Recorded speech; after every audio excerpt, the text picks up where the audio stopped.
Voilà, donc je vous rappelle rapidement le format. On a aujourd'hui la chance d'avoir 3 intervenants qui vont prendre la parole sous la forme d'un témoignage croisé pendant une trentaine de minutes.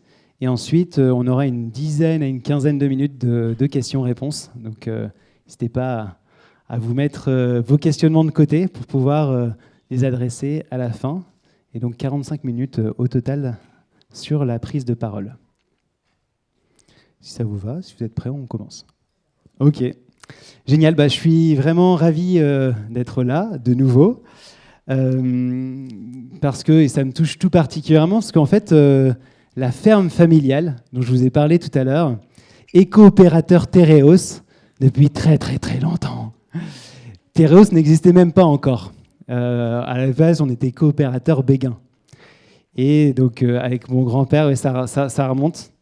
Et donc, c'est comme ça que j'ai eu la chance de connaître Jérôme, qui est un agriculteur aussi très inspirant pour nous dans la région.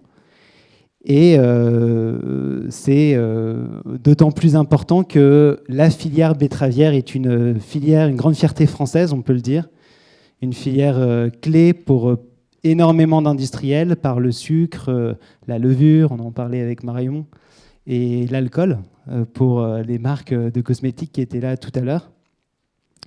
Mais néanmoins, le constat est là. On a un changement climatique qui est une réalité aujourd'hui, qui n'est plus une menace lointaine, mais qui nous oblige, agriculteurs, à repenser notre manière de faire.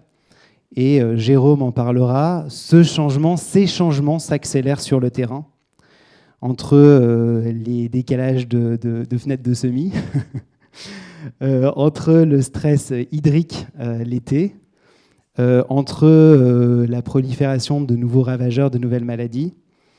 On doit compiler tous les jours dans les plaines. Et donc on a en fait travaillé sur une thématique et une question centrale de filière betterave. Quelles solutions concrètes pour réussir la transition bas carbone? Avec cette idée et ce fil rouge, que la décarbonation de cette filière ne réussira que si la chaîne de valeur, finalement, avance collectivement. Et donc, on a souhaité aujourd'hui, et on a beaucoup de chance, de rassembler toute la chaîne de valeur, finalement. Marion prendra la parole. Voilà, Marion, qui est la directrice commerciale Europe chez Tereos, qui va nous parler de la vision et des enjeux de cette filière, mais également de la présentation d'une solution qu'ils ont mis en place en interne chez Tereos. Jérôme incarnera la vision terrain aujourd'hui, avec Jérôme qui est très engagé à plein d'égards, vous le verrez. Et ensuite, Pauline, au bout de la chaîne, qui représente Nestlé à Laval, et qui nous fera un retour d'un point de vue perspective client et industriel. Donc, je vous rappelle le format pour ceux qui viennent d'arriver. Trentaine de minutes de discussion entre nos 3 interlocuteurs, et puis on aura 10-15 minutes de questions à la fin. Voilà, bonne conférence, et puis je vais laisser la place à Marion.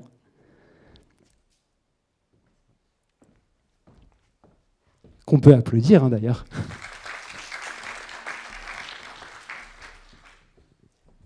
sais juste quel bouton fonctionne? Oui, alors en fait, c'est juste là. Juste là, sur le collet. Voilà, simplement. C'est à droite, Bonjour à tous.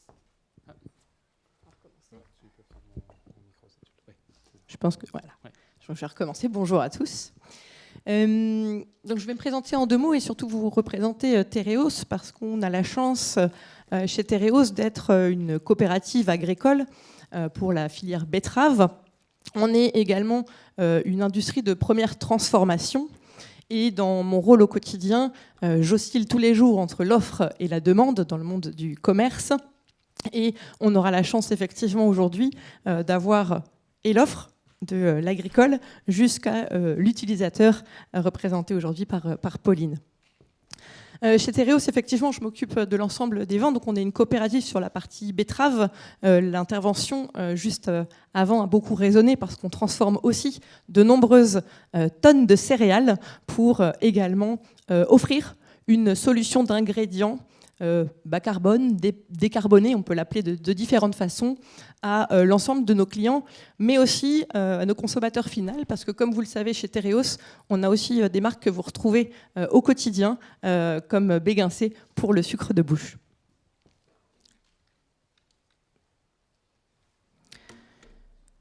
Je vais commencer par effectivement les attentes du marché.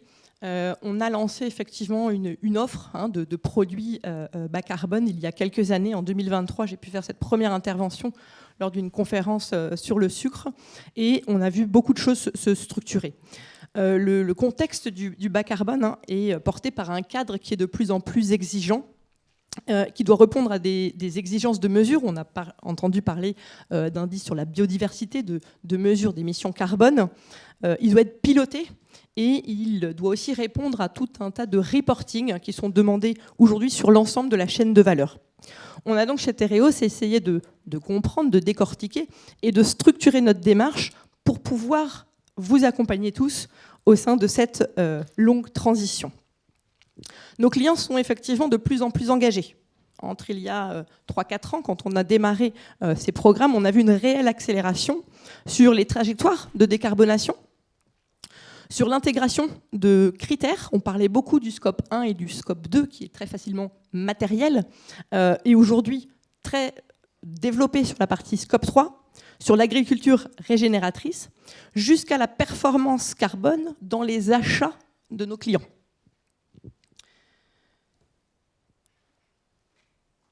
Le dernier point sur lequel je voudrais insister sur cette première partie de la présentation, c'est les attentes des consommateurs finaux. La demande a évolué. On a aujourd'hui des consommateurs qui sont très attentifs et de plus en plus attentifs à l'origine agricole, à l'impact carbone de ce qu'ils consomment au quotidien, que ce soit sur des ingrédients plus ou moins transformés, sur des ingrédients plus ou moins emballés, mais aussi sur l'origine de comment les ingrédients ou les produits de consommation qu'ils consomment au quotidien sont transformés. Et donc, on a essayé, dans nos offres, de transférer ça aux différentes pratiques qui sont mises en œuvre dans nos filières. C'est vraiment la preuve qu'aujourd'hui, on est parti d'une logique de différenciation à une nécessité de l'ensemble du marché de participer à cette transition. On a parlé du climat, on l'a entendu lors des 2 précédentes présentations. La culture de la betterave n'y échappe pas. On aime bien mettre des chiffres chez Tereos, Jérôme. On a voulu ici vous représenter, et on le voit, c'est très net sur la dernière période représentée ici, sur les 5-6 dernières années, l'évolution des rendements de la filière betterave. On a connu pendant de nombreuses années une évolution positive de par les différents développements et les progrès agronomiques qui ont pu être faits, mais on est arrivé depuis 10 ans à une forme de plateau. On doit donc pouvoir, on parlait de vulnérabilité, et c'est une partie de la vulnérabilité de la culture de la betterave, on doit pouvoir, via cette transition, amener de la résilience dans la culture. Donc le changement climatique, ce n'est pas un risque théorique, c'est présent au quotidien, et ça fragilise l'amont agricole. Cette vulnérabilité, elle se traduit par des risques pour nos coopérateurs, mais aussi pour nos clients, sur la sécurité des approvisionnements, sur la stabilité des volumes qu'on va pouvoir transformer, rémunérer et livrer à la fin de la chaîne de valeur. Et aussi sur toute la filière pour tenir nos engagements de décarbonation. Le vrai sujet, on a parlé de cette résilience au niveau agricole, mais c'est une résilience collective sur comment adapter les pratiques agricoles dans la durée pour préserver la production et la performance environnementale. Chez Tereos, j'ai expliqué tout à l'heure qu'on est aussi une industrie de première transformation, donc on est des émetteurs de gaz à effet de serre. J'en ai oublié une. Ah non. Ah, j'y reviendrai après. D'accord, je vais d'abord parler du scope 3. Sur la partie scope 3, on cherche vraiment à... ce scope 3, c'est le point de rencontre entre le climat et l'agriculture. Aujourd'hui, la majorité de l'empreinte carbone de nos clients se situe dans le scope 3, qui représente près de 80% de l'empreinte carbone totale de leurs produits. On doit traiter ce besoin de décarbonation pour nos clients par 2 leviers qui sont complémentaires, la partie réduction des émissions industrielles et la réduction des émissions agricoles. L'agriculture régénérative, c'est plus un sujet annexe, c'est vraiment un levier central pour répondre à des attentes long terme et durables qu'il faut engager. Donc c'est cette réelle transition pour laquelle Tereos est engagé avec l'ensemble de ses coopérateurs. Cette transition, c'est une interface, et je vais venir maintenant à la partie industrielle, entre la performance industrielle, l'amont agricole et la trajectoire carbone. Chez Tereos, on a défini une feuille de route il y a déjà quelques années parce qu'on l'a démarré sur notre campagne 2023-2024. On a une feuille de route industrielle qui a pu être écrite aux bornes de chacune de nos usines, qu'on a pu afficher et qui est ambitieuse, mais elle est également traçable et fondée sur des résultats concrets. On a parlé au tout début de la présentation et d'autres acteurs au début d'après-midi l'ont mentionné, on doit être capable de mesurer, de prouver, de quantifier, d'être audité et de certifier les datas, parce qu'on l'entendait de Noriab tout à l'heure, on vend des tonnes et des datas. C'est également la même chose pour nous. Dans les axes industriels, on a effectivement travaillé sur l'efficacité énergétique, sur l'électrification de nos sites industriels. Donc, ces gros chantiers ont démarré au niveau de l'ensemble de nos usines, et aussi d'avoir recours à des solutions raisonnées sur des énergies renouvelables. On doit donc travailler cette transformation industrielle, pas seulement de façon compensée, mais avec toutes ces solutions pour poursuivre notre décarbonation industrielle. Les ordres de grandeur, donc c'est des gros chiffres que vous voyez ici. 800 millions d'euros sont investis par Tereos uniquement pour la partie de nos usines industrielles pour notre trajectoire de décarbonation et atteindre 50% de réduction des émissions industrielles au niveau mondial, 65% sur nos usines européennes.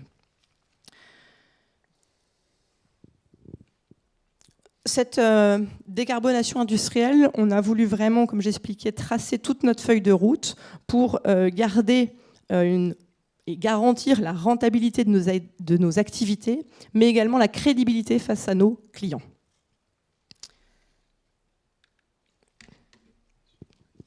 On n'a pas beaucoup parlé de marketing, mais on a besoin effectivement de vendre, d'expliquer, de faire comprendre ce qu'on fait. On a donc marketé chez Tereos une offre de produits, donc d'ingrédients décarbonés qui s'appelle, désolé pour l'anglicisme, Cultivate Net Zero. C'est une offre qui a été construite et qui a évolué, dont on a fait le lancement il y a 6 mois maintenant. Elle a démarré il y a plusieurs années, comme je l'expliquais tout à l'heure, et Cultivate Net Zero est né il y a 6 mois avec trois différentes offres, toutes avec des anglicismes. Je vais vous en présenter 2 rapidement ici, qui concernent nos trajectoires de décarbonation. On a effectivement des solutions qui sont conformes à des référentiels reconnus. On travaille et on suit le GHG protocole, on est certifié ISO 14067, c'est nécessaire aujourd'hui. Et on est aligné avec SBTi Flag pour l'intégration directe des données qu'on produit dans la comptabilité de nos clients. C'est un réel bénéfice. L'intérêt pour nos clients, c'est de pouvoir disposer de données fiables et auditables. Cette décarbonation, c'est donc un service, mais un service à haute valeur ajoutée qui apporte la preuve et la comptabilité des exigences de reporting. On doit également crédibiliser, sécuriser les données agricoles. On travaille donc avec de nombreux partenaires, de nombreux programmes pour engager l'ensemble de la filière de nos coopérateurs et de nos autres agriculteurs approvisionneurs pour travailler en vision filière. Cette partie donc élargit notre raisonnement sur l'amont agricole. Il ne s'agit pas seulement de réduire les émissions, mais de construire l'ensemble des filières de façon sécurisée, crédible et durable. Les différents programmes présentés ici montrent une volonté pour nous de déployer l'agriculture régénératrice de manière structurée, un engagement sur plusieurs années et une montée en puissance du nombre d'agriculteurs. On a chez Tereos aujourd'hui 12 000 coopérateurs approvisionneurs de betteraves, dont près de 1 000 sont engagés dans cette transition vers l'agriculture régénératrice. On répond dans ces démarches à 4 enjeux. Je vérifie le temps. Je vais me dépêcher. La sécurisation des volumes, fiabiliser des données, anticiper les changements réglementaires, parce qu'on voit que ça évolue de façon très rapide. Et enfin, préparer l'avenir des chaînes d'approvisionnement. La dernière offre, c'est la partie liée exclusivement à l'agriculture régénératrice. Je ne vais pas la détailler parce que... Oula, ah, c'est un écran tactile.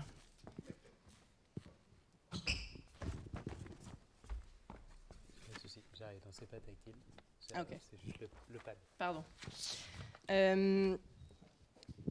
Donc dernier message ici.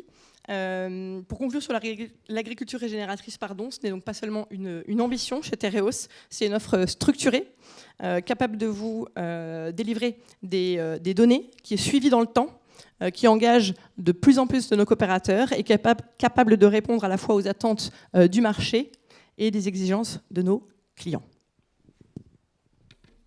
En termes de preuves, je vais maintenant avoir le plaisir de passer la parole à Jérôme, et je peux te rapprocher le passeur de slide. Celui-là, la flèche. Bien, bonjour. On va l'allumer. Oui, ça marche. Bonjour à tous. Donc Jérôme Marie, élu chez Tereos, mais avant de démarrer l'implication Tereos, peut-être une présentation rapide. Avant tout, je suis agriculteur, et comme tu l'as dit, Mathieu, on n'est pas très loin. Moi, je suis agriculteur à Abancourt, pas très loin de Cambrai, dans le Nord. Engagé depuis 25 ans, il va falloir, Guillaume, qu'on change les slides, parce que comme je me suis installé en 98, ça va bientôt faire plus de 30 ans. Ça commence à passer, ça fait drôle. Dans quelque chose qu'on n'appelait pas de l'agriculture régénératrice à l'époque. Moi, je me suis lancé dans le non-labour. À l'époque, il fallait faire du non-labour. Pourquoi ? Ma problématique à moi, c'était des sols limoneux, battants, et donc mon problème, c'était la battance. Et en me renseignant et en allant avoir des agros, on s'est rendu compte qu'il y avait autre chose derrière. Donc là, je vous ai mis un petit peu les 4 piliers là, qui sont importants. La santé des sols, on en a parlé tout à l'heure, mais on est complètement dans le cadre. Donc le début, c'était de la réduction du travail du sol. Maximiser les couverts. Donc moi, très vite, j'ai mis des couverts un peu compliqués quand on a commencé à parler de couverts réglementaires. Donc il fallait commencer à couvrir le sol. Et puis, j'ai travaillé l'organique avec une société que j'ai eue pendant 10 ans de compostage de déchets verts, parce que mon souci, c'était la matière organique de mes sols. Encore un titre qui est intéressant, réduire les gaz à effet de serre. À l'époque, on ne parlait pas de ça du tout, mais n'empêche que ça se traduisait par quoi ? Par de la légumineuse. Et je crois que c'est même pas la peine de faire la référence. On voit bien avec ce qui se passe en ce moment avec la géopolitique. Des légumineuses dans nos couverts, c'est de l'azote en moins à acheter pour l'agriculteur. Et le désherbage localisé, on en parle parce que depuis maintenant une quinzaine d'années, j'ai été... alors, je ne sais pas comment dire, co-inventeur d'une rampe localisée. L'idée, c'est de désherber les betteraves en localisé et de désherber mécaniquement dans l'entre-rang pour essayer de baiser nos IFT, indice de fréquence de traitement, donc toute la partie chimique. La biodiversité. Donc là, vous voyez un exemple. La biodiversité, c'est chargé de nous salir le linomètre. Donc c'est une espèce de mètre qu'on met dans un champ de lin pour essayer de jauger la hauteur du lin. Et donc... ce qu'on a voulu dire sur ce visuel, c'est que moi personnellement sur l'exploitation, ça fait un moment que je mets des bandes fleuries sur des espaces qui seraient en fait plus coûteux à cultiver et qui sont non pratiques pour essayer de justement pour cette biodiversité. Et puis le dernier projet en date qu'on a fait avec ma fille et son conjoint dernièrement, et un grand merci à Agotera, et je ne sais pas s'ils sont encore là, mais à Clarins qui a été le financeur.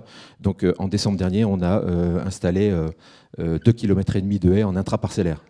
Je dis bien en intraparcellaire, c'est-à-dire qu'on a découpé les parcelles à des intervalles qui vont bien pour la mécanisation agricole, mais on a planté 2,5 km de haies et on en remet 2,5 km à la fin d'année parce qu'on est assez motivé. Et puis la partie travail de groupe, c'est pour vous dire que oui, je suis élu chez Tereos, mais aussi dans une autre coopérative linéaire, et je suis président d'une CUMA. Bon, bref, le collectif, c'est un peu mon ADN, donc ça nous permet de progresser, de grandir. Donc ça, c'est pour la partie de la ferme. Un visuel pour vous parler de ce qu'on dit depuis tout à l'heure, les accidents climatiques, ce réchauffement. J'aurais pu mettre plein d'autres choses, mais on n'a pas le temps. Là, on a parlé de l'eau en excès. Pas de l'eau en manque, mais de l'eau en excès. La partie de gauche, c'est pas chez moi, mais vous voyez bien, quand on a des gros orages, et là, c'est pas quand même catastrophique, 30 mm en 15 minutes, c'est impressionnant, mais on a des coulées de boue comme ça. Et ça, c'est quoi ? C'est notre capital qui s'en va, c'est notre meilleur sol qui part. Ça, moi, personnellement, c'est quelque chose qui me... Enfin, ça faisait partie de ma sensibilité au départ, mais voilà. Et donc à droite, je vous ai mis une photo en 2024, une photo des betteraves, la veille de storage et le lendemain. Le lendemain, alors, je ne sais pas si vous le voyez bien, on voit que l'eau a coulé. On ne va pas l'empêcher, des épisodes comme ça, on va en avoir, et donc l'eau a coulé, mais la terre n'est pas partie. La terre est restée, les betteraves sont restées là, et ça n'a pas imputé le rendement. Donc ça veut dire que cette augmentation du taux de matière organique que j'ai fait, mais en 25 ans, en 25-30 ans, pour passer, quand je me suis installé, d'un taux de matière, on ne va pas rentrer dans le détail, mais de 1,8% à 3% maintenant en moyenne sur les parcelles, le résultat, il est là, c'est-à-dire que le sol tient. Alors ça, c'est bien, c'est sur la ferme. Maintenant, on va passer à élargir un petit peu la réflexion. Donc oui, je suis élu chez Tereos, donc je suis membre du conseil coopératif et je suis président d'une commission qui s'appelle Innovation, qu'on a démarré en fin 23, et qui se veut de travailler la durabilité amont, parce que c'est quelque chose qu'on ne faisait pas forcément. On travaillait nos sujets d'agriculture biologique, de HVE, etc. Mais les sujets de durabilité étaient plus prégnants. Et donc, on a démarré cette commission en 2023 avec des objectifs de répondre au SBTi, vu qu'on est FLAC, oui, il faut qu'on réponde aussi. Et nous, l'amont, c'est moins 36% des gaz à effet de serre sur la betterave en 2032. Et puis, un objectif de 20% de surface en agriculture régénératrice. Quand on a parlé à nos coopérateurs, mais pour ceux qui étaient là à la conférence d'avant, on va faire de la redite, donc je vais passer vite. Travailler à l'échelle de l'exploitation, ça n'a aucun sens de travailler que de la betterave, puisqu'on met de la betterave cette année, il y aura du blé l'année prochaine, il y aura du lin l'année d'après. Donc vraiment, les coopérateurs nous ont vraiment sensibilisés sur venez pas faire de l'audit, chacun votre tour, parce que là, ça va être compliqué. Comment on fait? Utiliser des indicateurs robustes pour que, quand on ait donné nos data à nous, quand on ait rempli nos fiches de renseignement, que ça puisse servir et que ça puisse être sérieux et pas simplement une image qui pourrait aussi être contradictoire entre filières. Et puis, en dernier point, ce qui nous a été remonté, c'est de dire, OK, cette transition, on y va, mais on l'a dit tout à l'heure aussi, elle a un coût, comment on fait? Et là, j'insiste là-dessus parce que on pourra bouger, on pourra massifier et avoir des volumes à partir du moment où on a des clients finaux, et c'est tout l'objet d'aujourd'hui, on va le voir avec Pauline, des gens qui jouent le jeu dans l'ensemble de la chaîne de valeur. À quoi on en est aujourd'hui? On a déployé plusieurs programmes, parce que Tereos, on va de Dunkerque jusqu'à presque Orléans, donc forcément c'est assez vaste comme périmètre. Et donc depuis 2023, on a fait plusieurs programmes. Alors déjà, on a développé quelque chose en interne qui est le label bas, enfin c'est pas très original, désolé, mais on n'a pas mis de nom, mais on l'appelle le label bas carbone chez nous. Mais c'est le principe, c'est vraiment la comptabilité carbone pure. Donc ça, c'est un programme interne à Tereos et c'est sur toute notre zone. Mais on a travaillé évidemment en mutualisant avec les coopératifs, parce que cette notion de coalition, elle est pour nous importante. Encore une fois, au même titre que sur l'exploitation, on ne travaille pas à la culture, mais dans l'écosystème, on travaille avec les gens avec qui on travaille, qui font la céréale, qui font d'autres choses. Donc on a démarré, comme l'a dit Valérie tout à l'heure, le programme Transition en Grand Est, le programme Récolte avec Earthworm et Nestlé, et puis Covalo avec PADV dans la région Hauts-de-France. Comment ça se concrétise concrètement chez nous, chez les agriculteurs? Il faut, mais c'était aussi dit tout à l'heure, l'accompagnement, la formation, parce que cette transition, si je témoigne, et pour dire qu'elle est possible, elle n'est pas intuitive. Donc ça veut dire qu'il faut qu'on accompagne, qu'on forme. Donc on a mis des plans d'action individualisés, les agriculteurs sont suivis. On a proposé des formations qui n'avaient jamais lieu dans cette coopérative, qui ont été prises l'année dernière, qui ont été remplies suivant certaines usines en une semaine. Ça veut dire qu'il y a une attente. Ça, c'était des indicateurs qui étaient importants pour nous. Et puis, on a mis en place des journées fertilité des sols où on a fait intervenir des spécialistes. Presque 150 personnes à Lillers, 250 personnes en tout qu'on fait bouger, qui viennent chercher de l'information sur l'agronomie. Donc, ça veut dire que tout à l'heure, il y avait une question, est-ce qu'on voit bouger les choses? Alors, c'est pas chiffré, mais en tout cas, il y a une attente, il y a une demande. Pour les équipes, oui, notre travail chez Tereos dans la betterave, c'était beaucoup de la logistique. On transporte 15 millions de tonnes de betteraves par an en moyenne. Donc, c'était beaucoup de logistique. C'est en lien avec le point suivant, on a un peu modifié notre organisation à la coopérative pour différencier la logistique de l'accompagnement. Et il faut que alors nous on n'a pas des TC, on a des RC, des relations coopérateurs, c'est des gens qui sont piliers pour nous, parce que c'est les gens qui sont au contact des 10 000 coopérateurs de Tereos. Et donc il y a des montées en compétences que ce soit pour l'équipe d'agronomes aussi bien que de relations coopérateurs, et pour la coopérative, c'est ce que j'ai dit tout à l'heure, donc cette réorganisation avec une scission entre la logistique et le conseil. Bon, quel résultat ? Je vais rejoindre aussi ce qui a été dit, on ne va pas sortir des résultats parce que c'est récent. Par contre, on a quelques chiffres. Aujourd'hui, on est à 1300 coopérateurs qui sont engagés dans les différents programmes. On avoisine bientôt les 20% de surface qui était notre objectif pour 2032. Donc là, ouais. Et puis on a la baseline qui a été certifiée dernièrement. Donc là, on est quelque chose de robuste. On est sur la trajectoire pour la réduction des gaz à effet de serre. Et tout ça avec des indicateurs très robustes. On est accompagné par des tiers de confiance qui sont beaucoup par ici, enfin dans cette salle, mais ou dans l'enceinte, et qui sont très sérieux. Et puis donc avec des démarches certifiées. J'ai fini pour moi, mais simplement une petite conclusion pour dire que oui, ce qu'on voit, c'est que si on se projette il y a 3 ans, Mathieu, c'était comment on fait pour massifier. Alors on n'a pas complètement massifié, mais là on l'a vu tout à l'heure avec les chiffres dans les coopératives, on voit que ces chiffres-là, les agriculteurs adhèrent. Je réponds à une petite question tout à l'heure, comment on voit concrètement ce qui se passe? Eh bien, dans les couverts de végétaux, je vous ai dit, on pourrait faire du réglementaire et une seule espèce.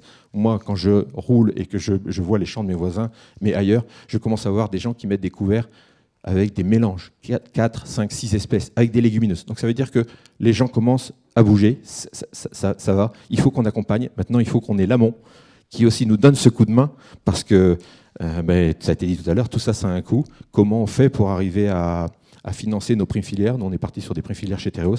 Et donc là, je laisse la parole peut-être à Pauline pour la suite. Merci pour la transition. Merci Jérôme. Bonjour à tous, je suis Pauline Nancian, je suis la responsable de l'équipe agriculture durable chez Nestlé France.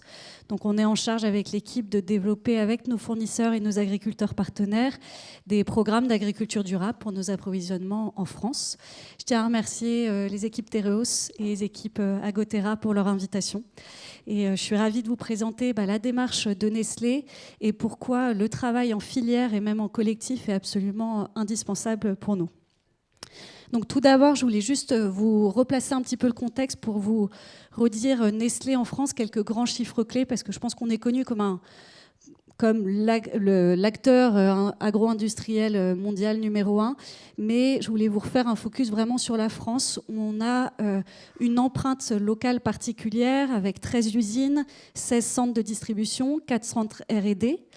Et lié à cette empreinte industrielle, en fait, on a aussi une empreinte agricole importante, puisque 2/3 des matières premières qui sont utilisées dans nos usines françaises viennent de France.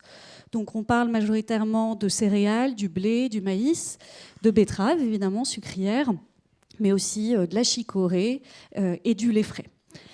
Et vous pouvez voir sur la cartographie aussi où sont situées donc chacune des usines et les marques associées. Vous pouvez voir qu'on a des marques qui vont de marques de café à des marques de céréales petit déjeuner, à de la nourriture pour les animaux. Donc on est vraiment sur un périmètre très large, mais autour de ces matières premières clés. Et donc notre engagement dans l'agriculture régénératrice, il est parti de 2 grands constats. Le premier, Marion, vous l'avez souligné, c'est que comme groupe industriel, on a en fait, quand on décompose l'empreinte carbone de notre entreprise, on se rend compte que déjà 95% de nos émissions carbone viennent de notre scope 3, donc c'est en dehors de nos actions directes. Et la majorité de nos empreintes carbone, 2/3, vient en fait de l'amont agricole et des ingrédients. Donc ça veut dire que si on veut réduire notre empreinte carbone, clairement on ne peut pas le faire tout seul et on doit absolument le faire avec notre amont, avec nos fournisseurs et les agriculteurs. Et donc c'est d'autant plus important ce travail de filière. On est évidemment un client de Tereos et c'est important que ce travail soit fait tout au long de la chaîne de valeur. Le deuxième constat, Jérôme, je pense que vous l'avez montré par image et c'était assez flagrant, c'est l'enjeu de l'érosion des sols, qui est un vrai enjeu de résilience. Je crois que Gaspard Koenig nous l'a bien fait comprendre dans son introduction. On sera sauvé par les sols. Et donc il y a un vrai enjeu à lutter contre cette érosion des sols qui fait que chaque année, en Europe, il y a 1 milliard de tonnes de sols qui sont perdues. Et pourtant, on a 95% de notre alimentation qui vient du sol. Donc si demain on n'a plus de sol, on a juste plus de nourriture. Et donc, se pose un sujet évidemment de résilience pour notre entreprise, mais même de manière générale de résilience pour l'espèce humaine. Et vous voyez en fait les zones que j'ai entourées, qui sont des zones où il y a des sujets vraiment d'érosion des sols. C'est les zones où on s'approvisionne majoritairement en matières premières et qui correspondent à la localisation de la plupart de nos usines. Donc on a un vrai enjeu aussi pour notre résilience à lutter contre cette érosion des sols. Et c'est pourquoi Nestlé a très tôt pris des engagements à la fois sur la partie carbone. Donc sur la gauche, vous voyez nos engagements, c'est moins 20% d'émissions carbone, tout scope, scope 1, 2, 3 d'ici 2025, moins 50 2030 et être net zéro en 2050. Et donc ça, c'est sur 2025, en tout cas, c'est un engagement qu'on a déjà atteint et même dépassé. On est à moins 24,5% et on en est très fiers. Et sur la partie agriculture régénératrice, pour nous, c'était vraiment la clé pour venir lutter contre cette érosion des sols. Et donc, on a des engagements à 20% d'ingrédients clés issus de pratiques, d'agriculteurs adoptant des pratiques d'agri-régé et 50% à 2030. Et de la même manière, c'est un objectif qu'on a atteint en 2024 et dépassé en 2025, puisqu'aujourd'hui, au niveau mondial, on a 27% de nos ingrédients clés qui viennent d'agriculteurs ayant mis en place ces pratiques d'agri-régé. Et la France est bien plus avancée que ça encore. Pourquoi la France est avancée ? Je vous l'ai montré. C'était très important pour nous de lutter contre cet enjeu d'érosion. Et donc Nestlé France, très tôt, dès 2018, s'est intéressé à cette partie agriculture régénératrice et donc a rejoint le programme Sol Vivant de l'ONG Earthform sur plusieurs de nos matières premières, donc le blé, le maïs, le sucre, qui vont ensuite être utilisés par plusieurs de nos marques, Purina, la nutrition clinique, la poudre chocolatée Nesquik et les céréales petit déjeuner. Et donc ce programme, l'idée, c'est vraiment de mettre en place des pratiques comme des couverts végétaux, de la diversification, de la réduction du travail du sol pour protéger ce sol et lui permettre de redonner de la vie au sol et lutter contre l'érosion. Et les principes clés du programme, c'est vraiment, on part de l'agriculteur, de ses pratiques et on regarde comment on peut l'aider à les améliorer. C'est en accompagnement avec des partenaires techniques reconnus sur le terrain. Et c'est un programme qui est inclusif, qui n'est pas propriétaire à Nestlé. Donc c'est vraiment le référentiel agronomique de Earthform. Et ça, c'était très important pour nous de ne pas venir avec un propre référentiel qu'on viendrait imposer à nos fournisseurs ou aux agriculteurs partenaires. Les facteurs clés de succès, on va dire, les 3 piliers de ce programme, c'est de venir accompagner les agriculteurs de 3 manières différentes, mais concomitantes.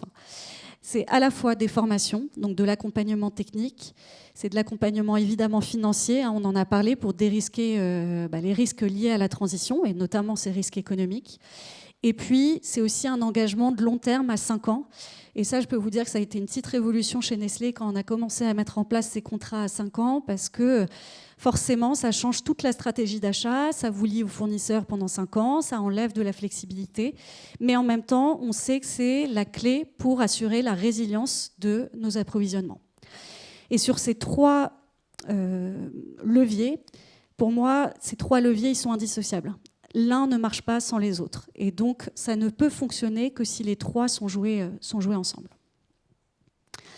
Ici, vous voyez donc l'impact concret de Sol Vivant avec Nestlé, de Nestlé et Sol Vivant depuis en 2025. On a maintenant 400 agriculteurs qui sont engagés dans Sol Vivant dans 3 grandes régions de France que vous voyez en jaune. On a plus de 40% de nos matières premières végétales qui sont issues de l'agriculture régénératrice. Donc vous voyez, on est bien au-delà des chiffres du groupe qui étaient à 27. En moyenne, un agriculteur qui est dans le programme, il touche une prime annuelle de 4 000 €. Ça dépend, c'est variable en fonction des volumes qu'il nous livrent, mais en moyenne, c'est 4 000 €.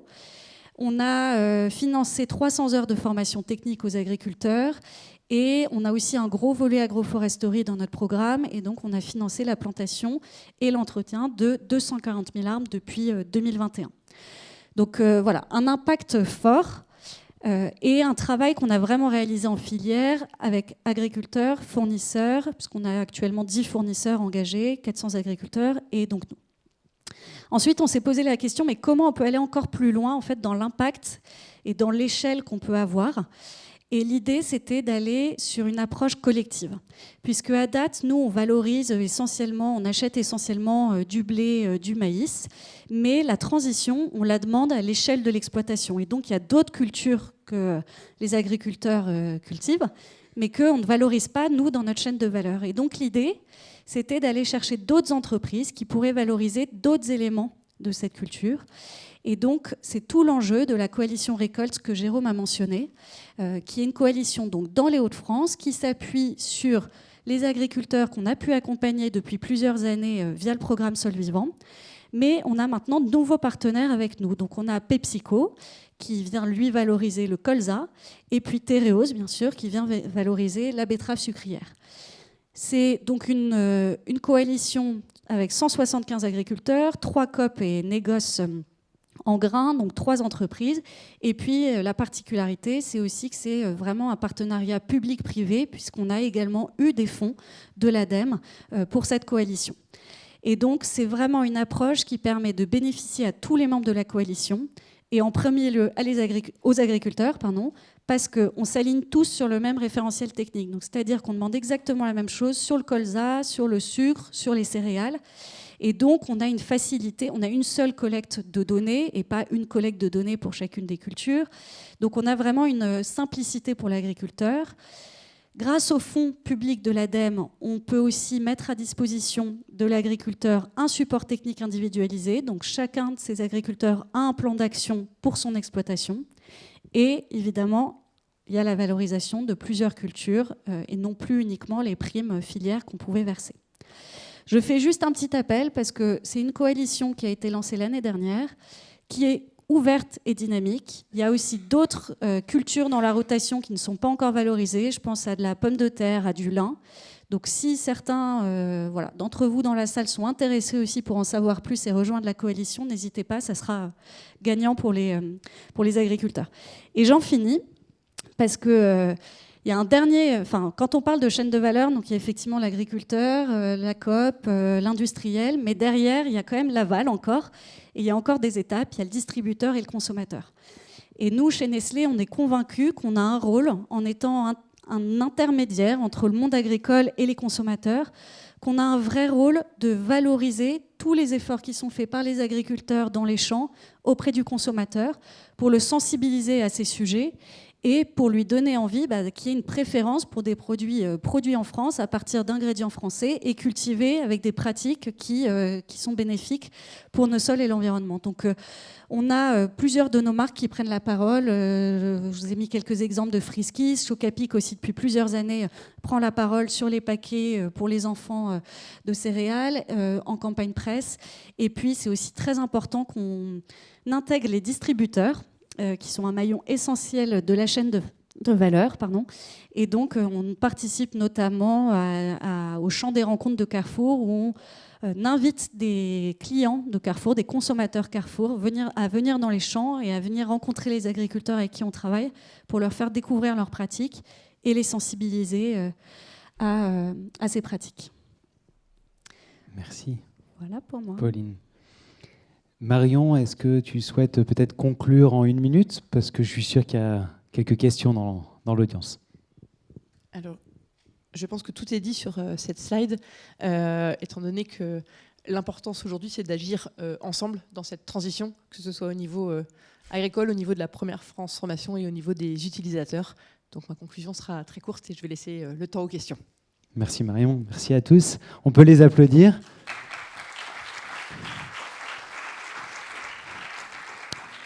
Est-ce qu'il y aurait éventuellement une première question pour commencer, pour lancer? Quelqu'un veut... Voilà, merci. Toujours la première question est la plus dure, Charles. Bonjour, merci beaucoup. Charles Vory, Saint-Gentin. Moi, j'ai une question sur le modèle que vous avez de collaboration avec les agriculteurs.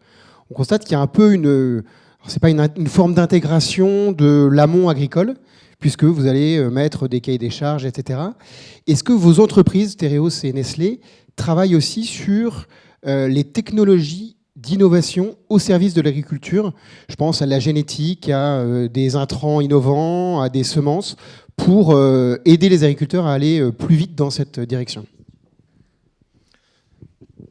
Ouais, alors merci pour la question. Ben oui, c'est une très bonne question, forcément. Alors, la filière betteravière, c'est une des filières au niveau technique. Hein, c'est une des cultures qui a été la plus, pas suivie, mais enfin, on a eu un institut technique très très développé et on a des services agro et dans nos de sucreries qui sont hyper performants. Donc, on est à l'affût de toutes ces choses-là et évidemment que ça, c'est toutes des solutions qui ont été testées. Alors, je ne vais pas faire un inventaire à l'après-vert, mais sur l'expérimentation variétale, mais ça, vous le savez, c'est je ne sais plus combien de parcelles, de micro-parcelles, c'est un boulot énorme de tests et de récoltes. Peut-être pour parler d'autre chose, sur la partie les nouvelles technologies, on a sur la ferme de polyculture de Tereos testé beaucoup de choses, notamment par exemple l'année dernière de l'implantation de couverts végétaux avant moisson avec du drone. Pour voir qu'est-ce que ça donne, comment on fait pour gagner du temps, surtout dans nos régions nord, pour gagner de l'humidité, etc.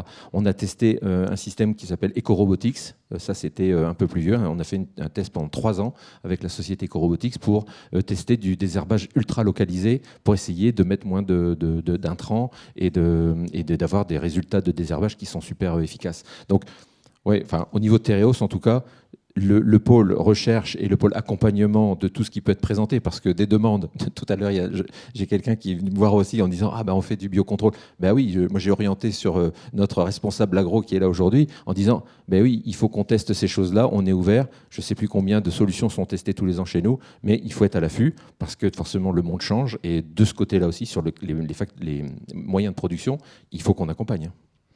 Merci Jérôme. Est-ce qu'il y a une autre question ? Je vous réponds pour Nestlé au passage, en oui. attendant que Merci, vous trouviez quelqu'un. Pour Nestlé également, donc, on a le Nestlé Institute of Agriculture, qui est un institut de R&D qui est spécialisé dans les innovations agricoles.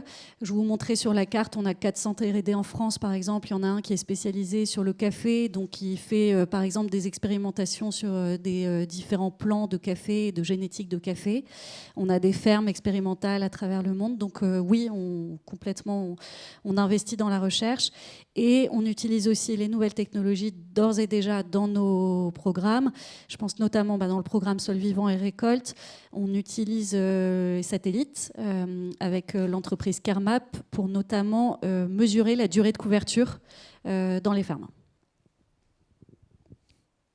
Oui, bonjour, Clément Fontaine de Rofins Galis. Moi j'avais une question pour l'agriculteur que vous êtes et puis pour le président de la coopérative. Pas de la coopérative, mais... En tout cas élu. Aujourd'hui, donc, vous avez pas mal d'agriculteurs qui travaillent dans ces filières, ou en tout cas qui sont engagés. Pour vous, quel est l'élément qui fait qu'ils ne le soient pas tous? Qu'est-ce qui ferait quel est le facteur limitant sur l'engagement des agriculteurs qui ne font pas encore partie de ces filières? Super question aussi. Tout à l'heure, Valérie, elle vous a dit, enfin pour les gens qui étaient là aussi dans la salle, je le redis, parce que l'agriculture c'est du temps long et nous on travaille à l'échelle d'une année. Une culture c'est une année. Et donc dans une carrière d'agriculteur, si elle fait 35-40 ans, on va avoir 35 essais à faire. Je vais plus loin dans la démonstration. Si on dit qu'on veut travailler à l'échelle de la rotation, je l'ai dit, enfin je sais pas si je l'ai mentionné tout à l'heure, moi quand je me stalle, mon papa avait un système betterave, blé, escourgeon. Très simple, très rentable, ça marchait bien. Aujourd'hui, j'ai doublé le nombre de cultures avec le lin, avec des lentilles, avec de la pomme de terre, comme ça. Donc il faut augmenter les rotations. Si je pars à l'échelle de la rotation et que je fais une rotation 6 ou 7 ans, j'ai pas 35-40 essais, j'ai plus que 6 ou 7 essais. Je ne sais pas si les gens de l'industrie peuvent s'imaginer ce que c'est. Quand vous faites un essai, vous changez un process agroalimentaire ou de fabrication de quelques pièces que ce soit, vous dites on change un modèle, on essaye. Ça ne marche pas, une semaine après, on switch, je ne dis pas de bêtises, Marion, on switch en industrie, ça ne marche pas, on teste autre chose. En agriculture, je vais tester quelque chose. Si au bout d'1 an, ça cloche, ça fait 1 an. Et si je dis dans ma rotation, j'ai testé cette rotation avec ces intrants, avec ces économies ou avec cet engagement que je mets dans la partie durabilité. Donc, premier point, le temps long. Et deuxième point, l'agriculture. Allez, je le dis, mais donc, on a une sorte quand même de conservatisme. Le changement, c'est compliqué, c'est très compliqué. Et donc, ce qu'il faut, c'est, on l'a dit tout à l'heure, accompagner, former. Il faut rassurer. Et le troisième point, mais je me répète, c'est comment on fait le déclencheur, c'est la partie financière, parce que prendre des risques en année normale de croisière, ça irait bien. En ce moment, c'est encore plus compliqué. Le challenge, il est énorme. Alors, on va être honnête, hein, tout ça, ça aura des impacts positifs sur le système de culture, mais pas tout de suite. Donc ça veut dire qu'il faut qu'on fasse cette transition, qu'on fasse ces changements. On va avoir des sols qui vont s'améliorer parce qu'on va mettre des couverts, donc on va ramener du carbone, on va ramener des matières organiques. Très bien, ça c'est dans du temps long. Donc ce qu'il faut, c'est qu'on ait ce travail de collectif de l'amont à l'aval pour arriver à financer ça. Et ça va passer, et je le redis, ça mord, parce que moi je le vois sur le terrain, il y a des choses qui changent sur les couverts, sur les pratiques, mais c'est sûr que le changement, quand vous avez un modèle depuis 30 ans, on va le dire, hein, après-guerre, il fallait nourrir les gens, hein, donc on a mis de l'intensif, on a mis du volume, là maintenant il faut qu'on fasse, certes, continuer le volume, hein, l'idée c'est pas de dire on baisse parce qu'il faut de la productivité, on va avoir plus en plus de gens à nourrir sur la planète, par contre il faut qu'on nourrisse en étant régénératif, c'est-à-dire en ne dégradant pas. Merci Jérôme. On aura le temps encore pour 2 questions. Et j'ai de la chance. Mon voisin de derrière. C'est approché pour gagner du temps. Salut Jérôme, bonjour mesdames. Romain Farou, je voulais juste vous poser des questions sur la dichotomie entre le suivi de l'engagement de moyens ou le suivi d'engagement de résultats que vous avez sur toute la filière, et quel est, dans le cadre des deux, le risque que vous apportez de double saisie, de remontée d'informations, ou la capacité que vous avez à déjà intégrer de l'information déjà présente au niveau des structures ou des agriculteurs au sujet de leurs pratiques. Je réponds. Alors, je vais répondre en espérant avoir bien compris la question. Sur la partie données, donc, on a de la collecte de données qui est réalisée, nous, chez les agriculteurs, par Earthworm, par l'ONG, qui réalise une collecte de données qui est à l'échelle de l'exploitation, donc sur l'ensemble des cultures de l'exploitation, même si nous, on est intéressé que par une des cultures. Et votre suite de questions, ou votre début de question, je suis désolée, j'ai perdu le fil. C'était... Là, vous contrôlez l'engagement de moyens. Ah oui. Et l'engagement de résultats, est-ce qu'il y en a un, est-ce qu'il est contrôlé? Et donc, de notre côté, sur le référentiel qui est utilisé par Sol Vivant, qui s'appelle Agriboussole, on est sur un référentiel de résultats. Et donc, il y a plusieurs indicateurs qui sont suivis dans ce référentiel. Il y a des indicateurs qui sont vraiment sur la partie sol, qui vont être, par exemple, de la durée de couverture moyenne, qui va être sur du taux de carbone humifié. Il y a des indicateurs qui sont plus sur la partie climat. Donc là, c'est balance globale azotée, par exemple. Et un autre sur la partie biodiversité, avec plusieurs autres critères. Mais on est bien sur des critères de résultats et non pas de moyens. Et ça a été une amélioration par rapport à ce qu'on pouvait faire chez Nestlé avant 2018, avant de rentrer dans le programme Sol Vivant, où on était plus sur des cahiers des charges et on regardait si les pratiques étaient mises en place, mais on n'était pas encore assez dans une logique de résultat.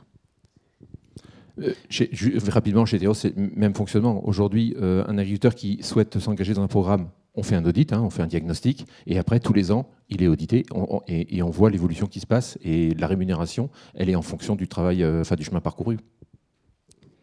Merci. On va avoir le temps pour une dernière question. Là-bas. Pardon, j'ai loupé un truc. Allez, pardon, excuse-moi. Oui, bon, Dominique Chonville, BSF. En fait, moi, en vous entendant, je me posais la question. C'était le côté... vous parlez beaucoup d'agriculture régénérative, c'est très sympa. Je voulais savoir, est-ce que vous avez une définition entre l'agriculture régénérative et l'agriculture de conservation des sols? Bon, c'est quelque chose, quand on disait les gens ne sont pas... En fait, les agriculteurs n'aiment pas trop le changement. L'agriculture de conservation en fait, des sols, ça a été les gens qui ont été aussi des pionniers. Et je voulais vous entendre en fait, sur ce sujet. Pour les trois, en fait, c'est au choix, il n'y a pas de souci. Oui, c'est l'agriculteur qui va parler. Alors, l'agriculture de conservation des sols, l'agriculture régénératrice, on l'appelle tout ça comme on veut. En tout cas, moi, ce qui est super, ce qu'il faut entendre, c'est la notion de mouvement. C'est la notion d'évolution, la notion de travail. Alors, l'ACS, c'est un peu plus dur encore, parce que là, conservation des sols, on va encore plus loin dans le non-travail. L'agriculture régénératrice, les piliers, c'est quoi? C'est moins de travail du sol, couverture maximale, diversité des cultures, de l'organique, etc. Et la biodiversité, si on peut ramener agroforesterie ou autre. Mais l'ACS, on va plus loin parce que là, c'est vraiment non-travail du sol. Alors, sur certaines cultures, dans certains systèmes comme les scopers, ce qu'on appelle scopers, c'est des gens qui sont beaucoup en céréales colza. j'ai envie de dire, je ne veux pas dire que c'est facile, mais en tout cas, c'est beaucoup plus facile. Nous, ici, dans des régions, des cultures comme de la betterave, on sème des graines tous les 18 cm et demi, à une profondeur de 1,5 à 2 cm de profondeur. Enfin, c'est quelque chose qui est assez compliqué. Aujourd'hui, aller très très loin dans le non-travail du sol, c'est un peu plus compliqué. Mais en tout cas, la philosophie, elle est la même. C'est le sol. Le sol, l'agronomie, à la base de tout. Il faut qu'on remette ça énormément dans nos réflexions, dans toutes nos structures.